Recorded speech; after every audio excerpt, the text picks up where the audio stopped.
I maintained offshore wind turbines for 18 years, and there's one specific inspection I've never been able to explain. The job that day was fairly standard: annual tower inspection and ladder safety checks. You're looking for things like corrosion, loose bolts, integrity of the platforms. The boring stuff that keeps people from dying. I was part of a 3-man crew doing a run of turbines that were all within relatively close proximity to one another. Get dropped off on the platform by the boat, do your checks, radio in, and wait for pickup. Most of your days offshore are actually mundane like this. This was toward the middle of my career. I wasn't green, but I still wanted to be the guy out working the actual jobs instead of being stuck in the office every day. The turbine I was supposed to inspect was identified as T12 on the work pack, but the actual number on the tower was so old that the paint was already faded yellow. When I was getting ready and looking over the work packet, I distinctly noticed that the font on the tower's ID seemed off compared to the newer turbines around it, as if it had been repainted by a different contractor years ago. I mentioned it to my supervisor almost as an afterthought. "Tower ID looks like the older model," I said, not expecting any kind of reaction. He glanced up from his clipboard. "Probably is. Log it later, and let's move." We approached the tower on our transfer vessel and prepared to land on the platform. The wind was a steady but not extreme breeze. There was the normal vibration running through the tower as the blades turned high above. We were splitting tasks. One of the other guys was doing an external check around the base. The third guy was assessing the tower for corrosion at the lower platforms, and I was taking the inside climb. The tower door is just a normal, heavy metal hatch with a handle and a multi-point latch, not something you can just shoulder open. It's built to be completely weatherproof. The moment I went to grab the handle to pull it open, the latch gave way. I assumed that someone else had opened it already, and I just not noticed while I was securing my lanyard. So I glanced back over my shoulder to see if my colleagues were already coming towards the door. Neither of them was anywhere near it. One was focused on taking photos of the ladder brackets, and the other was watching the boat, performing his own visual safety checks. I turned back, pulled the hatch open, and a smell of damp soil wafted out. The kind of smell you get on your boots after walking through wet grass after a rain shower. Not the smell of a metal tube 60 meters above the sea, sealed off from the elements. Towers smell like metal, oil, sea salt, and that stagnant, stale air from being sealed for long periods. They don't smell like earth. I stood there for longer than I should have. Maybe condensation had somehow collected and mixed with rust to create something that resembled mud. Maybe some bird had got in and died somewhere. I've seen weirder. I stepped inside and pulled the heavy hatch shut behind me to maintain the sealed environment. The lights inside were on, which is normal for a turbine tower since they are movement activated. However, the inside of the tower felt strangely warmer than it should have. Again, not something that would raise a major red flag on its own. Turbines are often warm inside due to solar gain and residual heat, and a technician could have been inside earlier in the week for maintenance work. But there were no logs indicating that. Every tower has an internal logbook or digital record accessible through the system. At a minimum, there's always a keycard system that registers who has accessed the tower and for what purpose. I checked the access panel on the interior wall just next to the door. The reader was showing green, meaning there had been no recent recorded entry and no warning of any kind. I climbed the first section of ladder, which brings you to the lowest platform. Turbine ladders have platforms every 20 meters or so, along with a fall arrest track you clip your lanyard to. If you slip, the slider mechanism locks, stopping your fall. As I always do, I was paying attention to the condition of the fall arrest track while I climbed, checking for anything that looked bent, corroded, or loose that would cause the slider to jam. The first platform was clear. No water pooled anywhere, no excessive corrosion. Then I saw it. On the grating, at the edge of the platform, was a smear of something dark and gritty, like mud. It wasn't a drip or a leak. It was an actual smear of dirt, with tiny bits of plant matter mixed in. There wasn't much of it, but it was impossible to miss in the otherwise sterile environment. I crouched down and touched it with a gloved finger and rubbed it against the grating. There's nowhere in or on an offshore wind turbine where you can just get dirt. I stood up, checked the soles of my boots, and confirmed they were clean. The boat deck had been wet with spray, but not mud. I took a photo of the dirt smear. I then radioed down. "Hey, did either of you come inside before me?" My supervisor's voice crackled back. "No. Why?" "Got some dirt smeared on the first platform." There was a pause, and then, "Probably from the previous maintenance guys. Just make a note of it." "Roger that," I said, because there's never any point arguing over the radio. I kept climbing. The next section of ladder took me to the second platform. The hum of the turbine was a constant drone that you barely notice in a tower, because if you pay attention to how high up you are, you'll get dizzy, and that's dangerous. It's all about focusing on 3 points of contact at all times: your lanyard and your breathing. On the second platform, there was more dirt, just like the first. This time, there was a partial boot print on the grating, with the toe and heel clearly visible. It looked like someone had been walking, then scuffed their boot to try and knock some of the dirt off. But still, where could that dirt possibly come from in a tower on the sea? I leaned in closer and saw a faint streak running along the edge of the platform toward the ladder, climbing further up the tower. Then I heard a faint metallic clink directly above me. It wasn't a structural noise or a vibration. It sounded like a tool being placed on a steel surface. I stopped climbing immediately and stood still, listening. Offshore, you learn to distinguish between the normal noise the tower makes and noises that suggest human activity. I heard it again, a short, sharp, metallic scraping noise, like metal sliding on metal. I resisted the urge to radio down again.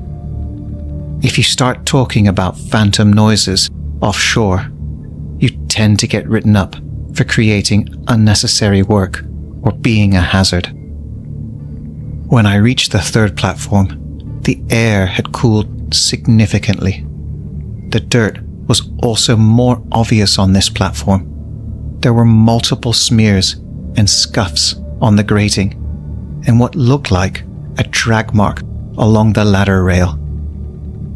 And that's when I saw it, dangling from the fall arrest track, just above the ladder, was the slider for the fall arrest gear. It was unclipped. The fall arrest slider is what stops your fall. People die because they forget to clip in properly, or they let their lanyard come unclipped. The slider was hanging from nothing, just swaying gently with the hum of the tower. I checked my harness, and my own fall arrest slider was properly clipped in above me on the track section I'd just been climbing. This was a second fall arrest slider on the track. This means someone had either been inside this tower recently and hadn't been properly attached to their fall arrest gear, or they had disconnected from theirs and then completely forgotten about it before exiting the tower. Neither option seemed remotely like normal procedure.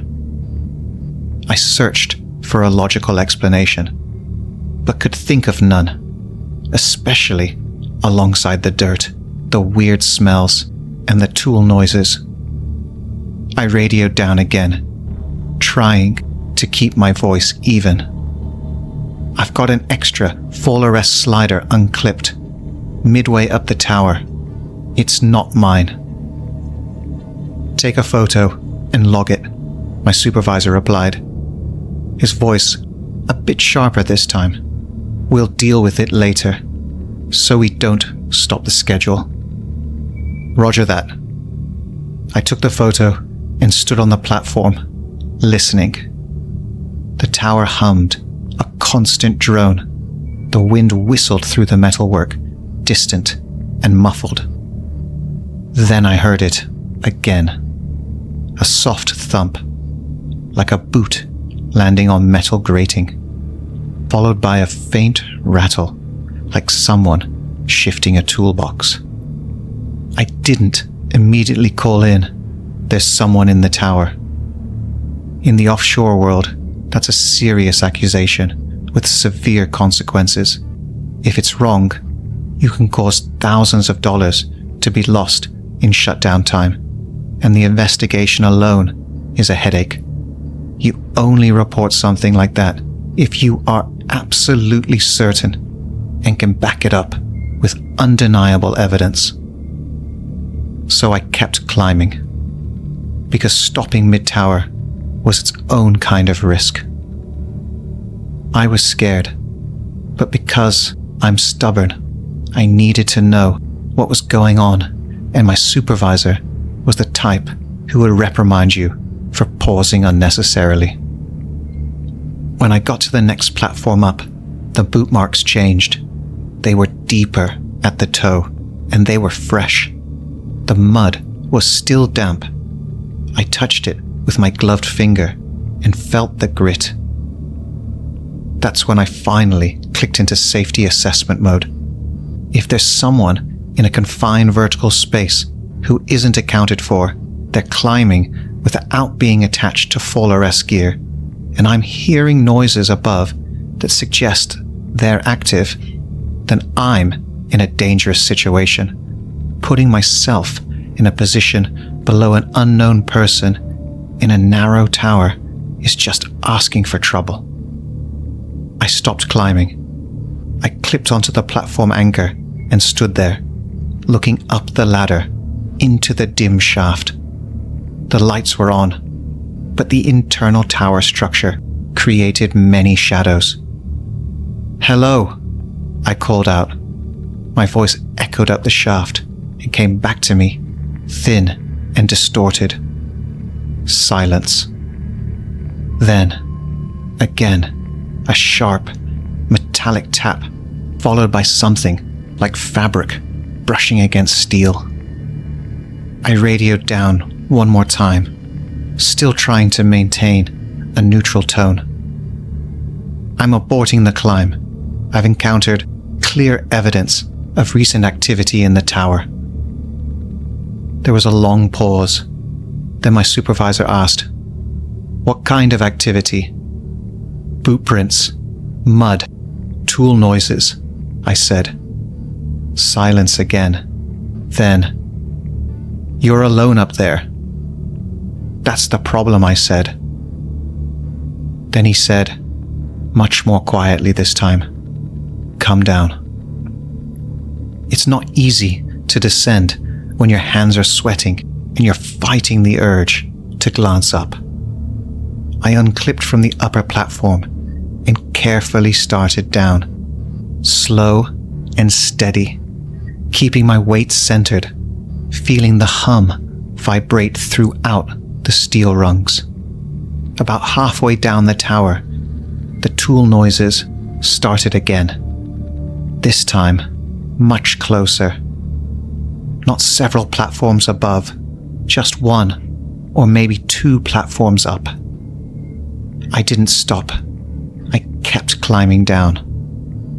As I reached the next platform, my boot hit the grating and the tower emitted a deeper groan than normal, like it had just shifted. Turbines are constantly adjusting themselves to wind direction, even when not operational. So minor structural sounds are normal, but this felt different. The hum of the turbine also changed slightly. It became a bit higher in pitch. I forced myself to keep descending. This is when the job can become really dangerous. If a turbine starts making sudden, unexplained noises, it's possible something is actually activating or starting up, and you don't want to be caught on a ladder in the middle of it. I radioed again, short and sharp.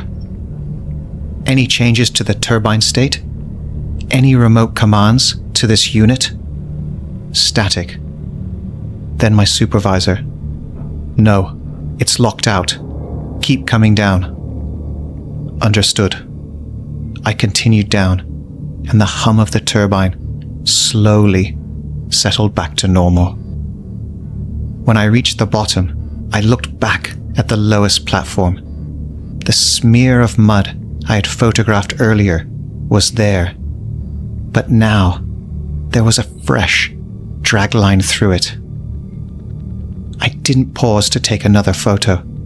I just opened the hatch, stepped out onto the boat landing, and let the fresh air hit me in the face like a blast of cold water. My supervisor took one look at my face and stopped what he was doing. "Did you hear something?" he asked me quietly. "Yes," I said, "and there's dirt inside." He didn't question me about the noise. He just gave a small, single nod. We got back in the boat without saying anything else and left the tower. From the outside, it looked just like another silent, grey monolith sitting out in the ocean.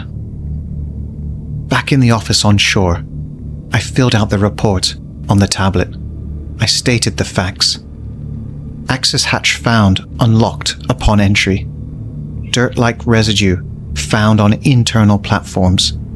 Unclipped secondary fall arrest slider found mid-tower. Unexplained metallic noises heard above. Internal inspection aborted due to safety concerns. I didn't write down that I thought there was a person in the tower, because it wasn't something I could prove. When I handed in the report to my supervisor, he took one look at it, skimmed through the entries, and told me to leave the photos on the tablet. "Why?" I asked him. He gave me that look that supervisors reserve for when they don't want to answer your question. "I'll handle it," he said. That was the last I heard of it from him. No follow-up, no good job on catching that, just nothing. I was curious, so about a week later, I checked the maintenance log for the T12 turbine during a quiet moment in the office. The report showed it had been marked as complete by someone, though it certainly wasn't by me. No notes, no photos, no record of the abandoned inspection, nor mention of dirt or the loose slider The timestamp didn't match my report either. I assumed it was a mistake and pulled up the turbine's ID in the system again. That's when I noticed something that I swear I hadn't seen before. The turbine ID in the system had an old suffix in brackets, unlike the others in the cluster. It was a small detail, something you could easily miss. I didn't quit over that incident. I've never been one to walk away from something that simply. I stayed in offshore for years afterward. I've weathered storms that make that tower feel like a playground. I've been stuck out overnight, waiting for a window to pick us up. I've had critical failures at moments you wouldn't believe. You learn to accept a lot of things when you're working out there, as long as those things fall into categories you understand. Mechanical failure, weather events, or human error. This didn't fit into any of those categories. What sticks with me is my report completely vanished, and it was marked complete without a soul even stepping inside, or that whoever did step inside found nothing worth mentioning. And it's that on a quiet day, with the tower supposedly locked up tight, I knew I wasn't alone.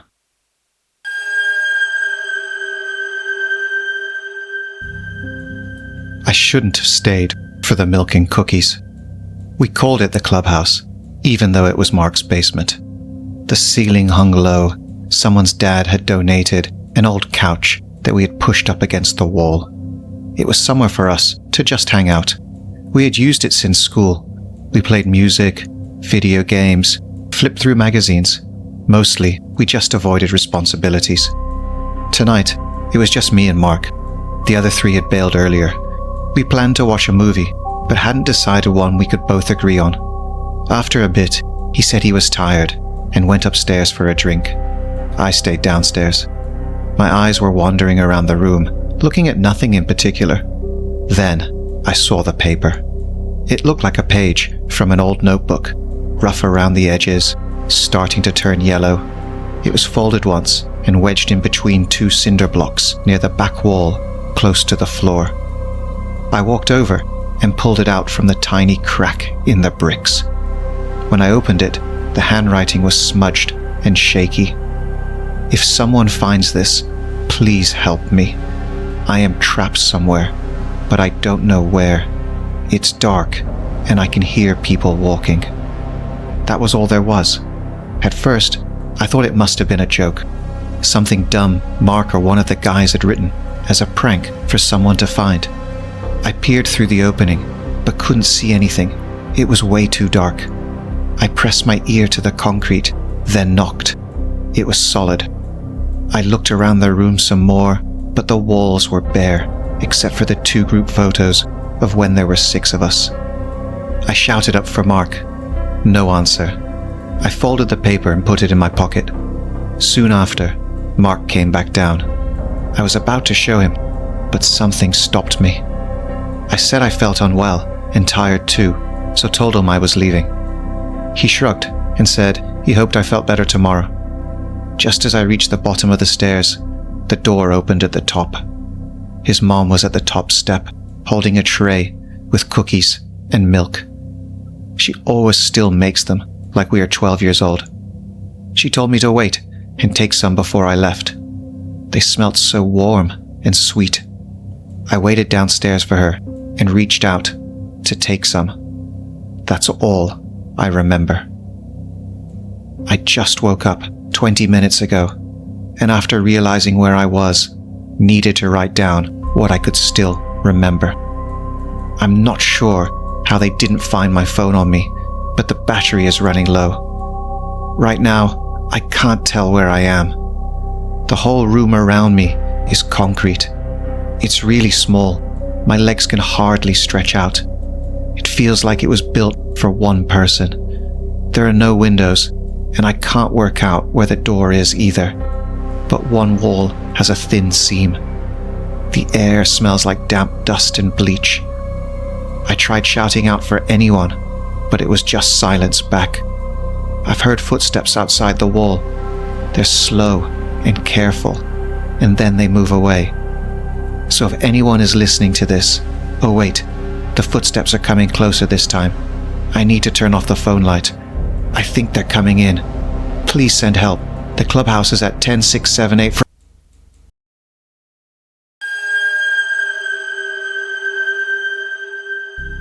My new apartment has one rule: cover every mirror by midnight. I'm typing this on a library computer at 4 a.m. because I left my laptop an hour ago and have no plans on going back for it. If you're listening to this and looking for a cheap apartment in the Pacific Northwest, avoid the Greystone district at all costs. Don't sign the lease. Don't take the keys.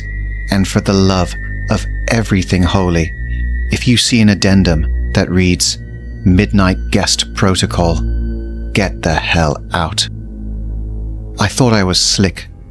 I thought I was snagging the steal of a century, an $800 a month 2-bedroom loft. I didn't care that the property manager, a twitchy woman, who I'll refer to as Mrs. G, refused to make eye contact when she thrust the pen at me, nor when she said the plumbing gargled at night. I signed my name, I took the keys, and then she handed me the welcome kit. It wasn't fruit.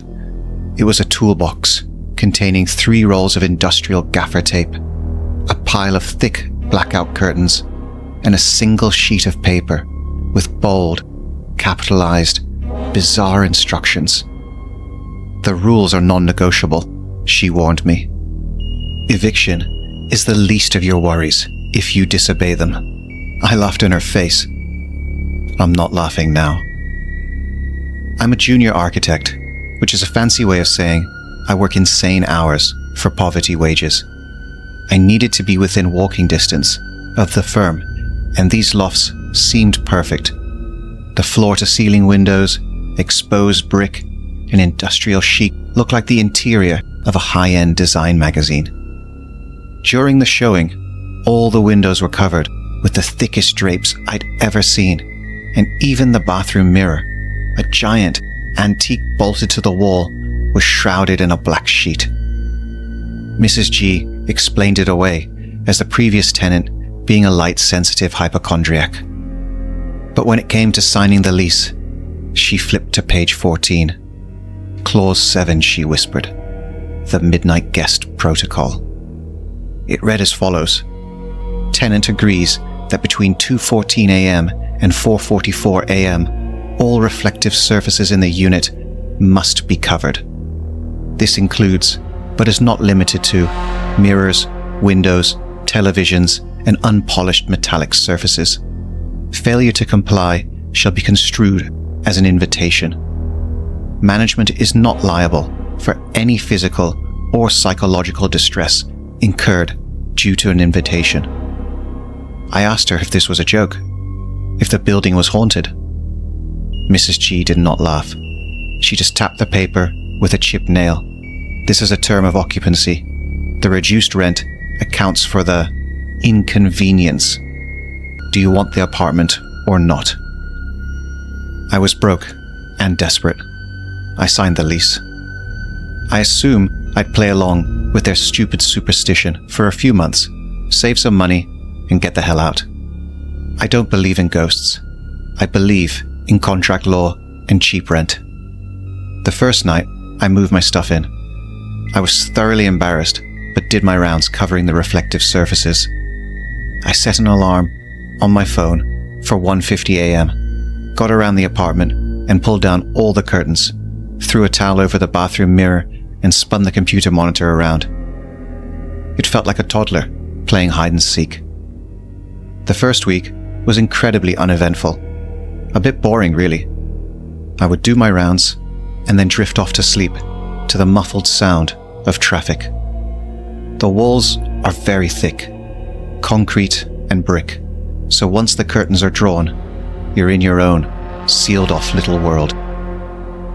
But about midway through the second week, things started to shift, though I can't really explain how I know. It was this intense feeling, the kind where you feel the prickles on your neck when someone's staring at you, just 100 times worse. Around 3 a.m. one night, I got thirsty, the kind of half awake, stumbling to the kitchen to get a glass of water thirsty. I'd skipped turning on the light, navigating by the ambient streetlight filtering through the crack between the drapes and the window.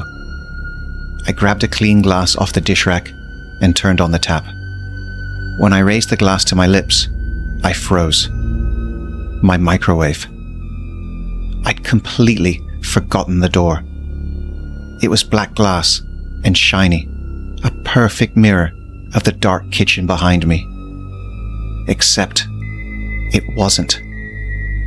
In the reflection, in the microwave, was a figure. Tall and incredibly thin. It was wrapped in what looked like damp bandages, and the angle of its head seemed impossible. Its skull nearly resting on its shoulder. It was looking at me. The glass slipped from my fingers and shattered on the floor. I spun around, my heart hammering in my chest, waiting to be attacked. There was no one in the kitchen. I looked back at the microwave. The only reflection was of my dark, empty kitchen. I chalked it up to sleep paralysis, a hallucination induced by stress and suggestion. Immediately, I taped a sheet of cardboard over the microwave door. I cleaned up the glass with shaking hands, slicing my finger open, and didn't sleep again that night. Since then, I went militant. Not just draping the mirrors, I gaff taped them. I taped over the shiny chrome on my toaster.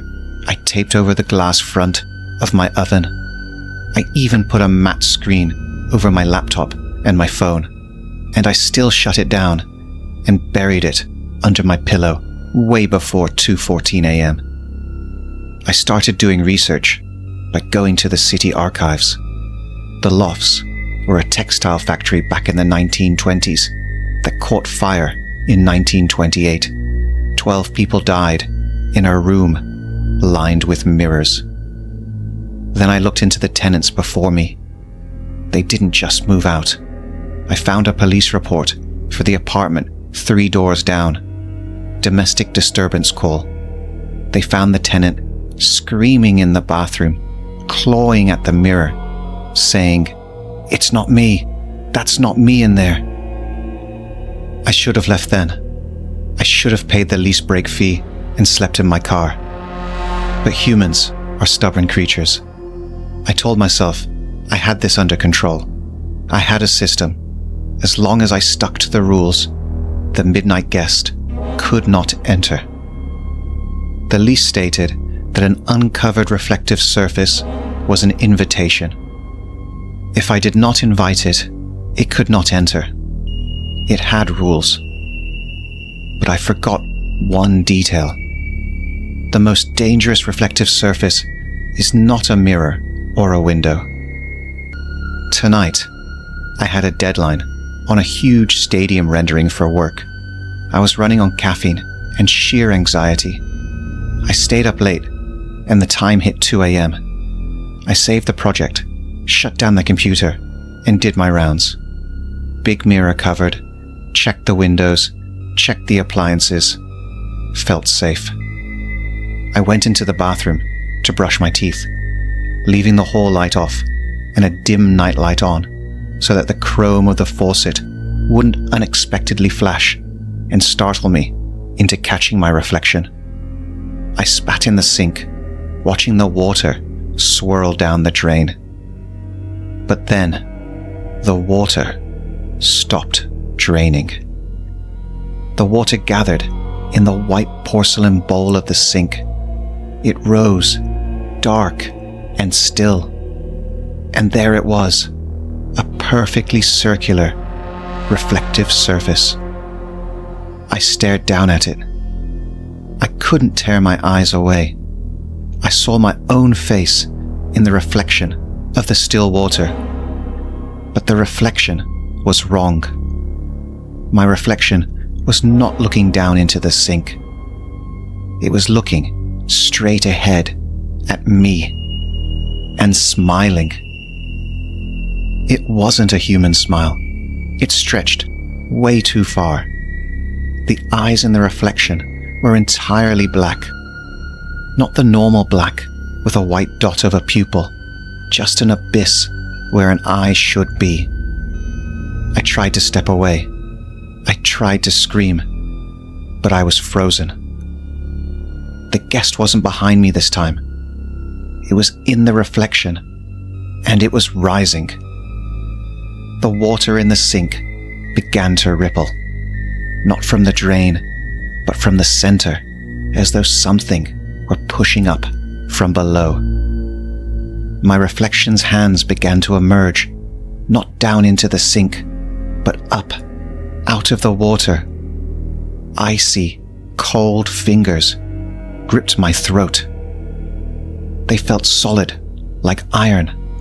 They felt so cold against my skin.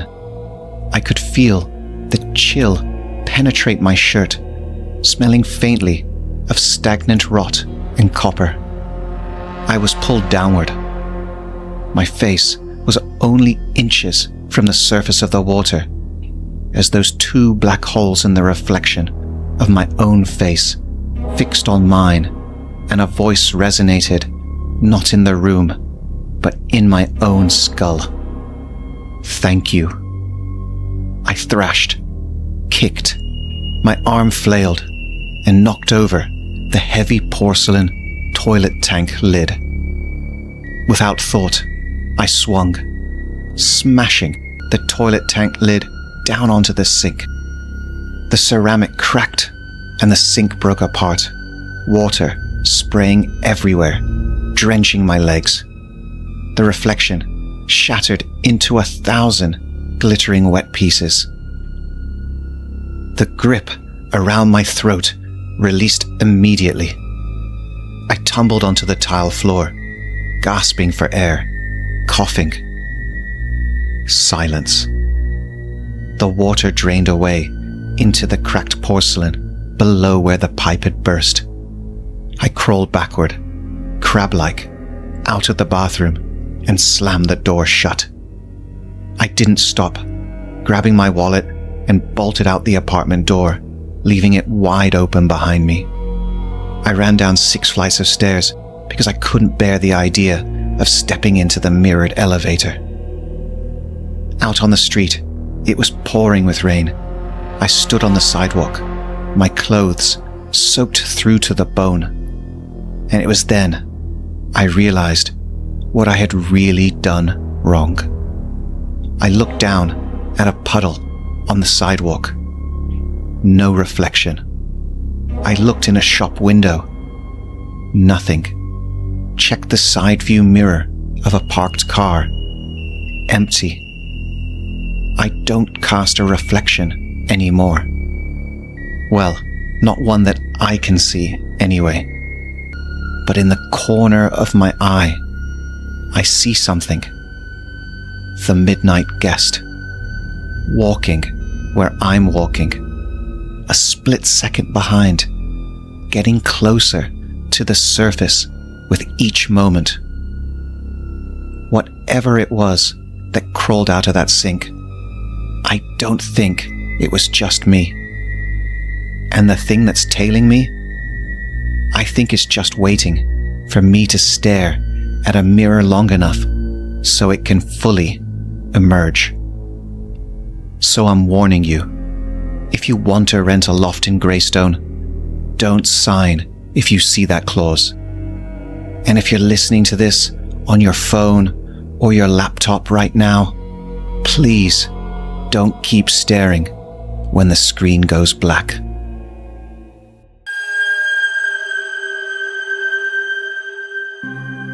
The silence period had already started. He knew the second the doors of the elevator closed. He'd mistimed getting on, thinking he could use it before it started. The elevator dipped and kept going down.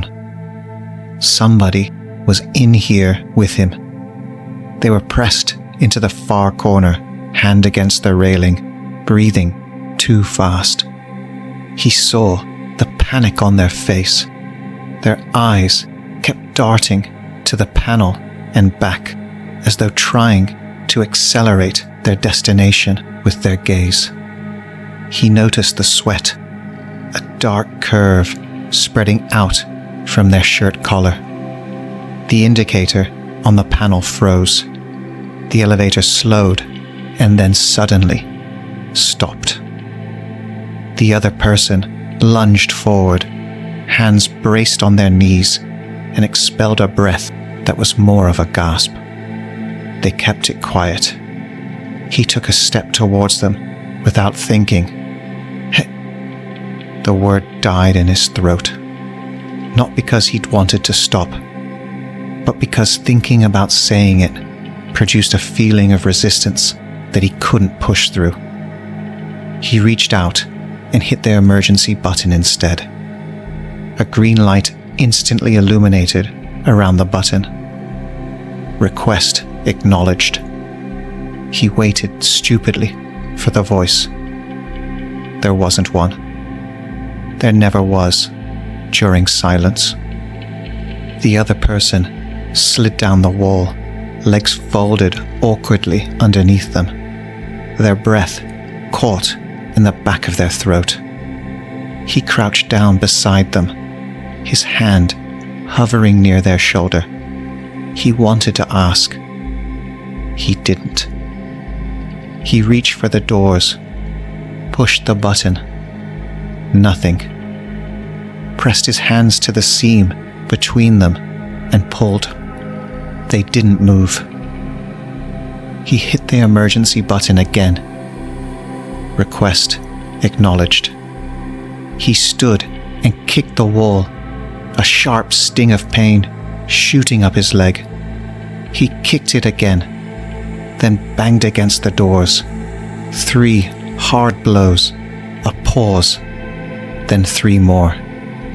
The noise clattered down the shaft, tinny and weak. He could hear footsteps outside. They slowed. He hit the doors again. The footsteps stopped. For a second, he hoped. Maybe that was enough. Maybe they'd tap back or call out, "Hello, is everything all right?" Just a tiny infraction. But the footsteps continued, walking away. It wasn't that they hadn't heard. They had heard. They just hadn't answered. Answering was intent. Intent was forbidden. The person behind him let out a pained gasp and sagged forward, hands clutching at their chest, and then falling limp to the floor. Their arm hung at an odd angle, fingers curling and uncurling as if seeking a sensation that was no longer there. He knelt again, sitting them up to support their head and neck and keep their shoulders straight. Knowledge from countless posters and public service announcements. The person's eyes lifted and stared deeply at him. Then their hands slowly began to rise, a slow movement as though fighting against pressure. They started to sign. The first shape was unmistakable. He had learned it in school, like everyone else. Early on, when silence started, visual language had been allowed, one of the few concessions. But not anymore. Signing wasn't permitted in silence. Silence didn't prohibit noise or sound. It prohibited communication in any form. They completed half the sign and their hands stopped, hanging in the air, trembling.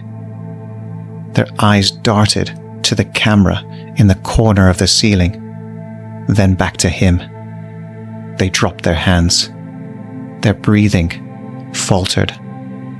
They tried again. The signs were hurried, almost clumsy, but he recognized them. A name, a location. One hand failed halfway through, fingers going slack. The other shook violently, trying to compensate. They reached for him and clamped onto his hands with a desperate grip, pulling his fingers, guiding them into position to complete the sign. A cart rolled by, its wheels clicking over an uneven surface. Activity continued in the building, oblivious to their plight. The other person squeezed his hands tighter, trying to finish. He knew what completing it would mean. He also knew what refusing it might mean. The silence period had hours to go. He didn't pull his hands away. He didn't finish the sign.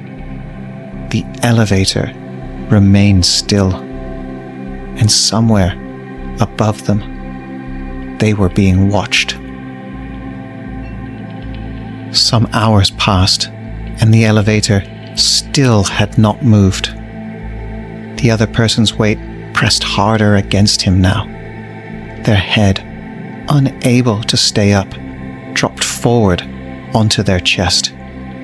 He again pressed the emergency button. Request acknowledged. He watched, hopelessly, expecting a different outcome. But as before, nothing happened. He kicked the door as hard as he could in frustration. The other person let out a loud, sharp gasp. Their eyes were opened wider now, and they lifted their hands to start signing. Their hand motions were smooth, their panic dulled by a desperate resolve. A name, a location. He understood them again instantly. The next signs were still clear, providing more details of a building and a floor. Their fingers started to falter again, the effort being too much, and their fingers locked, unable to complete the sign. They looked at him. He could see the pleading in their eyes. They gripped his hands, their fingers digging into his flesh, attempting to press his into the required shapes. They were too weak to direct it fully, locking halfway, the effort collapsing.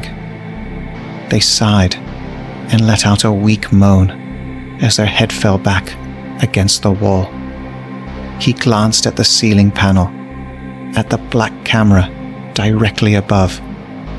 Suddenly, so softly it was barely audible, something clicked. The small red light next to the camera's lens glowed to life.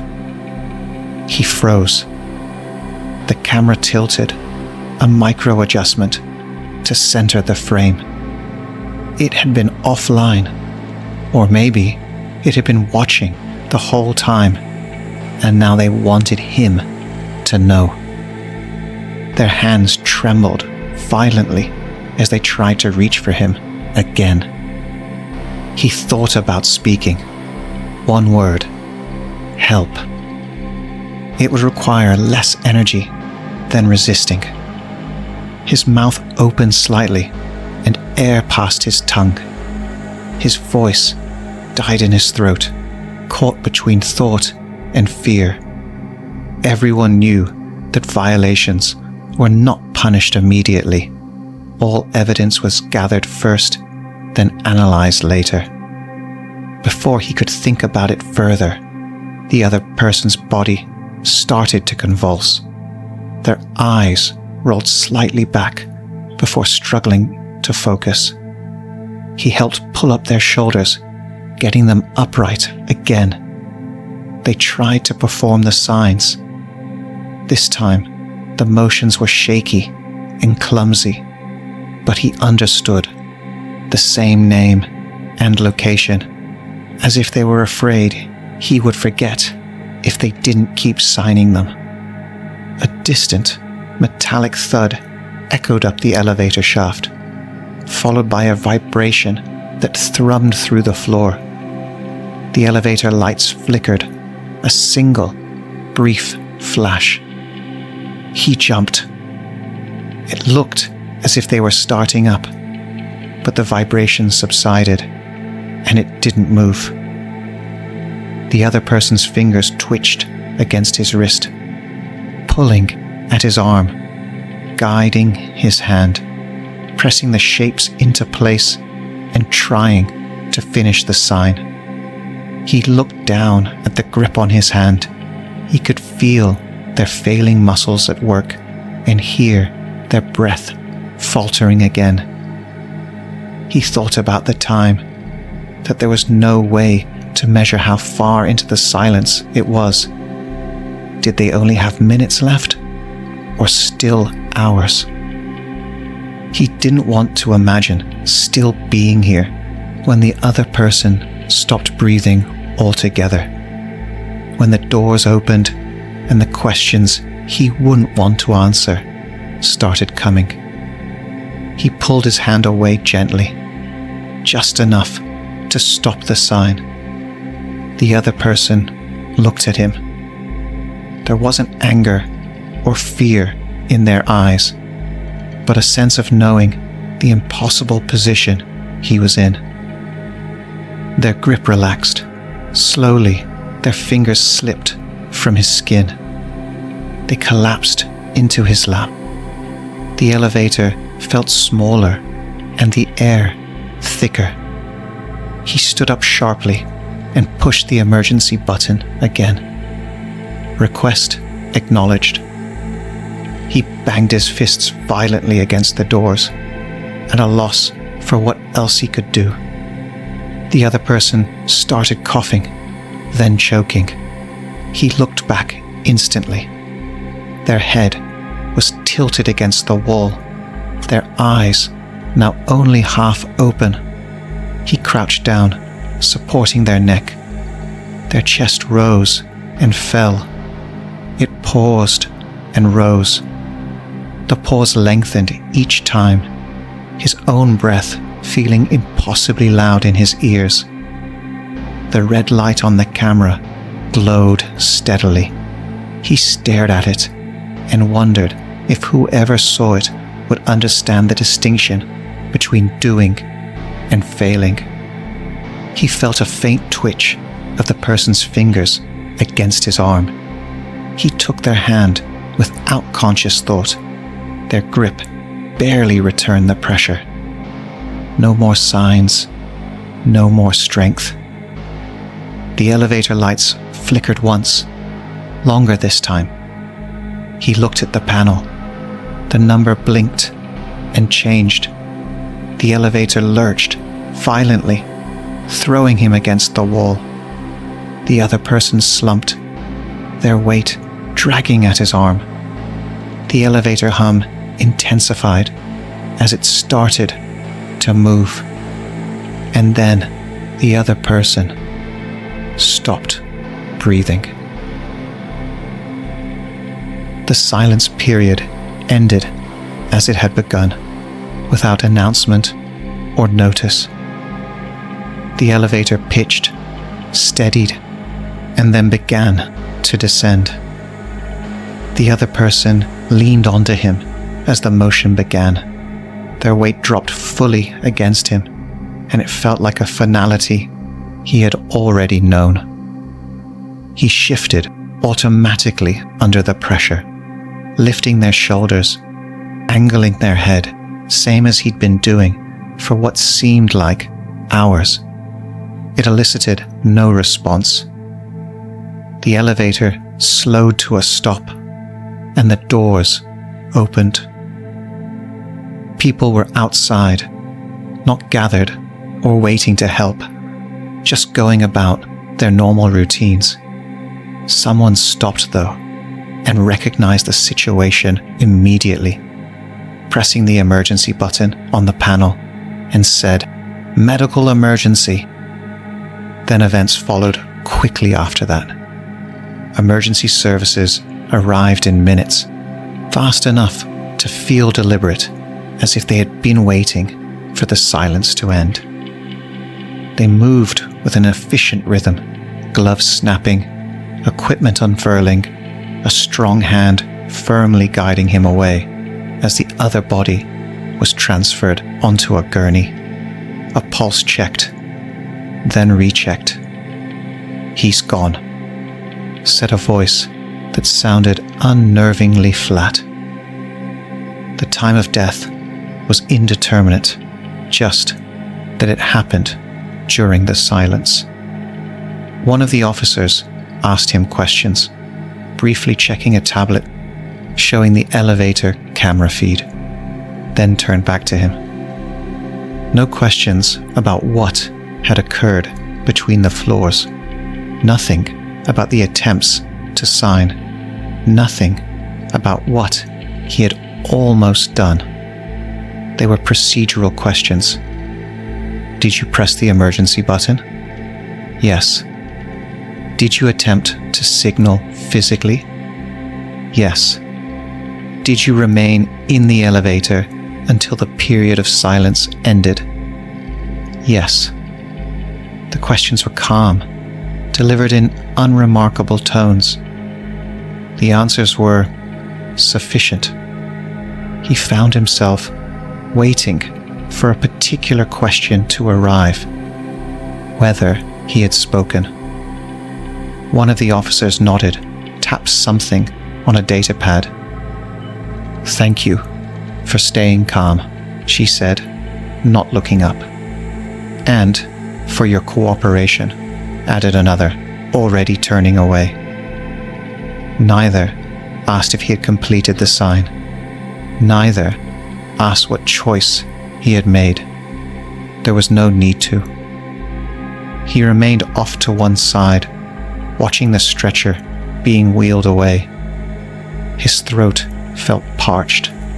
The space around the open elevator doors began to fill with the routine flow of people resuming their lives, as if the other person were already an irrelevance. Someone murmured an apology as an arm brushed his. For a few seconds, he stayed there, acutely aware of his hands hanging at his sides, slightly curled, waiting to be guided into action. Eventually, a hand motioned him away, and he complied. The remainder of the day was uneventful. The notice of the review of events arrived later. There was no charge or reprimand, simply a notification that a review had been scheduled. No date or detail of the review. He read it again, more slowly. It did not ask what he had done. It did not accuse. It only noted that something had happened during the silence involving him, and it would eventually be looked at.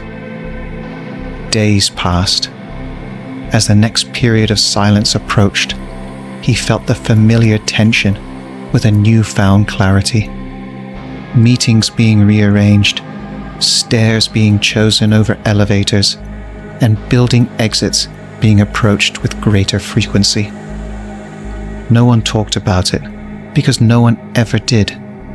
He noticed himself standing nearer to doorways, closer to open public spaces, without framing any of it as a choice, but as a consequence. Not exactly out of fear, but out of a greater understanding. On the morning when the next silence period started, he was on a public plaza and stood there watching the city around him, the impassive faces and deliberate movements. The silence doesn't ask you to decide what is right and wrong. It never has. It only wants you to know what you are willing to leave unsaid.